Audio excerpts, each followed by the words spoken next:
இன்றைக்கி நம்ம பார்க்கக்கூடிய வார்த்தை மே. முதல்ல பார்த்தது மை, இது வந்து மே, MAY மேன்னு சொல்லுவோம்ல இங்கிலீஷில், அதே ப்ரொனன்சியேஷனில் தான் மே.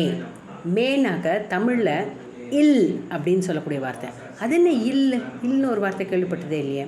அது வேற்றுமை உறுப்பும்பாங்க இல்லையா, அந்த இதுதான் மே, ப்ரெப்போசிஷன். அது மேனாக்க இங்கிலீஷில் இன், ஒரு இடத்தில், பகலில், இரவில், கையில், மும்பையில் அப்படின்னு சொல்கிறோம் இல்லையா, அதுதான் அந்த இல்.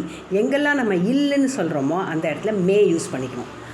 நான் வீட்டில் இருக்கிறேன், நான்கிறதுக்கு பார்த்துருக்கோம் மை, வீடுக்கு கர், இல்னா மே, மேல தொடங்கிட்டுனா ஹூவில் முடிக்கணும்.